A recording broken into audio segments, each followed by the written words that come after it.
Assalamualaikum dan selamat pagi. Sekali lagi kita bersua untuk sesi bimbingan latihan yang cikgu berikan dalam buku teks kamu di muka surat 12 dan 13. Kamu boleh rujuk buku teks kamu, buka buku teks kamu untuk cikgu bimbing kamu tentang teknik menjawab soalan. Baiklah, mari kita lihat soalan yang pertama. Berdasarkan situasi di bawah, kenal pasti inference tentang kejadian yang berlaku. Di sini kamu mesti mengaplikasikan kemahiran proses sains kamu membuat inference. Ini kemahiran proses sains, membuat inference, iaitu kamu menyatakan sebab atau punca berlakunya sesuatu peristiwa. Sebagai contoh, cuba kita lihat dialog di antara dua murid tersebut. Murid perempuan tu cakap, lihat tu, tong sampah jatuh. Siapalah yang jatuhkan tong itu? Saya rasa mungkin monyet dari kawasan belukar sekolah kita. Cuba perhatikan, saya rasa mungkin monyet. Jadi dia membuat inference. Dia membuat inference sebab dia memberikan sebab kenapa tong sampah itu terjatuh. Semenjak kawasan itu dibersihkan, saya sering nampak monyet berkeliaran.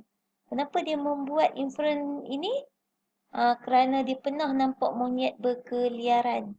Jadi apabila kita membuat inference yang kita buat itu mestilah inference yang logik, yang kita boleh terima, berdasarkan pemerhatian kita. Sebagai contoh, macam mana kita nak jawab soalan inference?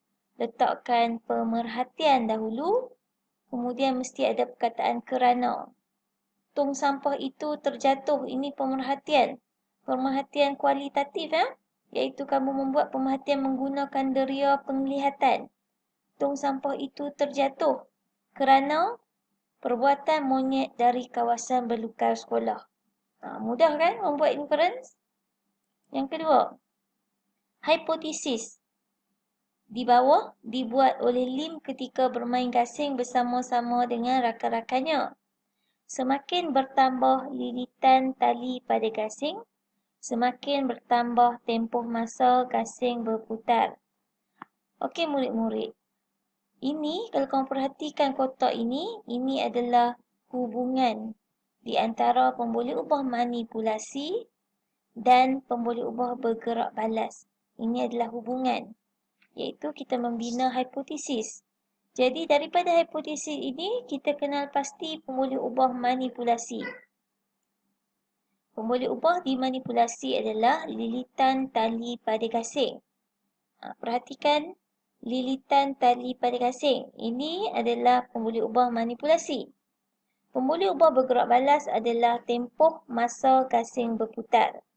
Dalam kotak ini adalah hipotesis. Hubungan antara pemboleh ubah manipulasi dan pemboleh ubah bergerak balas. Kita teruskan lagi. Nanti kamu nyatakan kat sini ya. Okey, soalan yang ketiga. Perhatikan situasi di bawah. A, B, C. Ramalkan apakah yang akan berlaku selepas gambar C. Apabila kita membuat ramalan, kita mesti membuat ramalan yang munasabah. Iaitu kita perhatikan A, B dan C. Apa burung gagak tu memasukkan batu ke dalam jug air tu kan? Masukkan ke dalam jug air tu, air minuman tu, dia buat masuk batu. Okey, kalau kita ramalkan, di akhir sekali, apa yang akan berlaku? Betul. Di akhirnya nanti, burung gagak ini dapat minum air yang berada di dalam bekas ni. Kita tak tulis jug lah, kita kata bekas Gagak dapat minum air yang berada di dalam bekas tersebut. Itu ramalan kita. Ramalan kita buat munasabah. Sebab kita tengok usaha yang dibuat oleh burung gagak tu. Dia memasukkan batu sehingga akhirnya paras air itu meningkat. B. Apakah pemboleh ubah dimanipulasi di sini? Ingat pemboleh ubah dimanipulasi adalah sesuatu yang kita ubah. perkara tu kita ubah jadi tak samalah. Dan pemboleh ubah bergerak balas adalah perkara yang kita ukur. Di akhir eksperimen kita nanti, kita ukur perkara tersebut. Jadi kalau kita perhatikan di sini, pemboleh ubah dimanipulasi yang kita dapat lihat adalah kena letak parameter. Parameter adalah mencirikan sesuatu. Contohnya, jumlah apa kat sini yang kamu nampak ni? Jumlah ketulan batu kecil. Nampak tak berubah-ubah? Dia masukkan sikit. Kemudian dia masukkan lagi. Kemudian dia masukkan lagi banyak. Itu pun boleh ubah dimanipulasi. Jumlah ketulan batu kecil. Faham ya? Pemboleh ubah bergerak balas. Perkara yang kita ukur nanti di akhir eksperimen kita. Apa dia? Cuba tengok kita ukur apa. Mula sikit je paras air. Paras air meningkat. Paras air jadi penuh. Jadi apakah yang kita ukur? Iaitu pemboleh ubah bergerak balas. Betul, iaitu paras air dalam balang air tersebut ataupun paras air dalam bekas air tersebut. Itu adalah pemboleh ubah bergerak balas. Ingat, pemboleh ubah dimanipulasi sesuatu yang kita ubah, perkara yang kita ubah. Dan pemboleh ubah bergerak balas adalah perkara yang kita ukur. Okey, soalan yang keempat. Mari kita tengok. Amir menjalankan suatu penyiasatan ke atas 3 helai tuala yang sama jenis dan saiz. Ada saja perkataan sama, itu adalah pemboleh ubah dimalarkan. Kita tak ubah langsung. Kita pakai jenis tuala yang sama, saiz tuala tu pun sama. Itu perkara yang dimalarkan.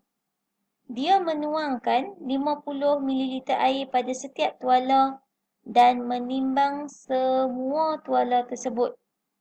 Dia timbang. Jisim awal setiap tuala dia rekodkan. Okey. Dia meletakkan tuala X, Y dan Z seperti dalam rajah berikut di bawah cahaya matahari. Perhatikan ni. Ini perkara yang dia ubah ni.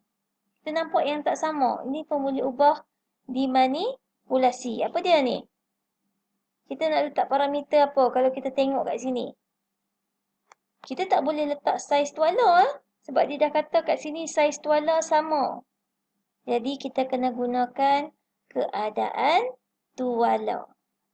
Keadaan tuala. Sebab apa? Kita tak boleh ambil saiz tuala sebab dia kata malar dah tadi. Jadi kita kena letak saiz keadaan tuala. Minta maaf dalam kena letak pemboleh ubah dimanipulasi di sini.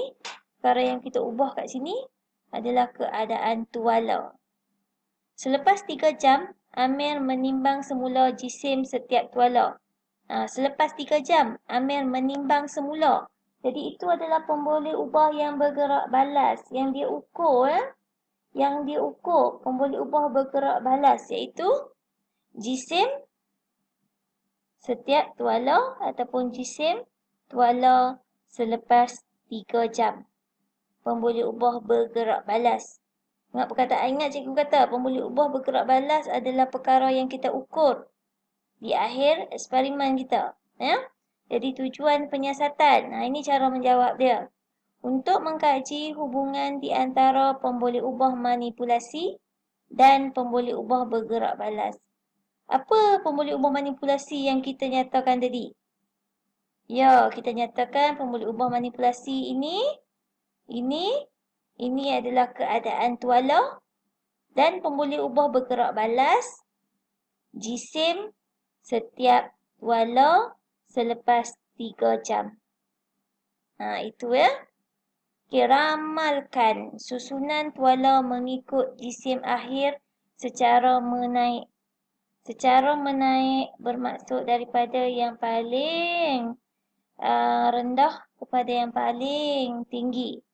Letak tuala X ke, tuala Y ke, tuala Z. Letak jawapan macam tu ya. C. Jisim akhir tuala X lebih berat berbanding tuala Z kerana. Ini inference lah. Ya.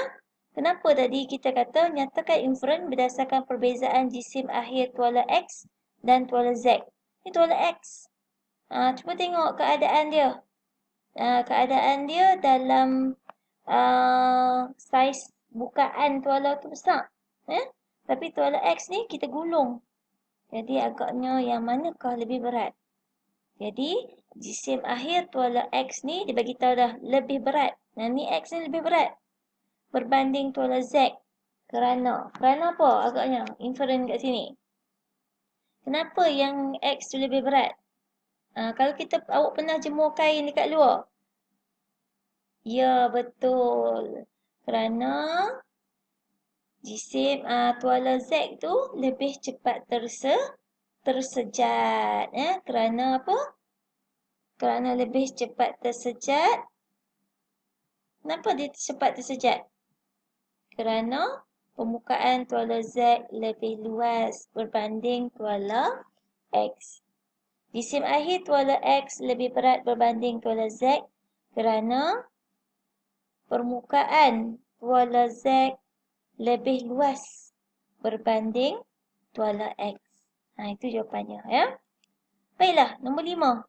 Seorang pegawai pertanian telah merekodkan pemerhatian isi padu yang diperoleh pada tahun 2015 seperti jadual di bawah. Tengok ya. Tuliskan inferen berdasarkan perbezaan isi padu. Isi padu susu yang diperah bagi ternakan Encik Yusof lebih banyak. Kita tahu lebih banyak ni. Buat nilai dia lebih banyak. Ni nilai lebih banyak. Okey. Lebih banyak berbanding Encik Ramli. Kenapa? Mestilah secara logiknya kerana bilangan kambing Encik Yusof lebih banyak daripada Encik Ramli. Ya. Yang kedua, berikan inferen lain. Inferen lain ni sesuatu yang di luar kotak pemikiran kita. Kita kena fikir ekstra lagi. Kenapa? Mungkin kerana, terus jawab saja. Kerana yang ni tak perlu letak pemerhatian dah macam tadi. Sebab kita dah letak pemerhatian di atas dah soalan A. Jadi soalan B terus jawab kerana. Kerana saiz kambing Encik Yusof lebih besar dari saiz kambing Encik Ramli. Contoh. Atau awak boleh bagi lagi yang awak boleh fikirkan. Cikgu bagi contoh saja. Okay, C. Nyatakan hubungan. Hubungan tadi kita dah ajar macam mana kita buat hipotesis tadi. Antara pemboleh ubah dimanipulasi dan pemboleh ubah bergerak balas. Ini pemboleh ubah manipulasinya. Februari, Mac, April, Mei. Perkara yang kita ubah. Isi padu. Nampak tak parameter ni isi padu? Sesuatu yang kita ukur di akhir eksperimen kita. Jadi itu adalah pemboleh ubah bergerak balas. Jadi macam mana kita buat hubungan? Semakin bertambah bulan, Februari, Mac, April, Mei, semakin bertambah isi padu susu yang diperah mengikut bulan. Faham? Kita bina hubungan macam tu bertambah. Okey? Pindahkan data dalam jadual ke dalam bentuk komunikasi yang sesuai. Ingat lagi, kita punya kemahiran proses sains komunikasi, berkomunikasi. Cikgu berkomunikasi dengan kamu secara lisan. Cikgu bercakap dia secara lisan. Tapi kita juga boleh berkomunikasi dengan kita menyatakan data kita dalam bentuk carta palang. Ni Pemboleh ubah manipulasi, tulis kat situ bulan. Bulan. Pemboleh ubah bergerak balas di sini, tuliskan isi padu susu yang diperah mengikut bulan. Unit liter.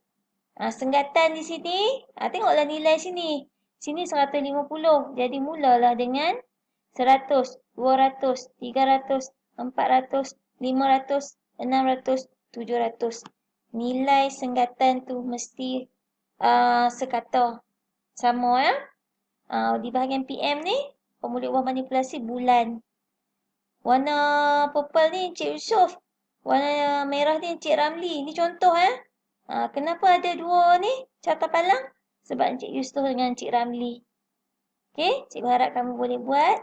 Sekian dulu daripada cikgu. Assalamualaikum warahmatullahi wabarakatuh. Dan cepat-cepat hantar tugasan. Bye.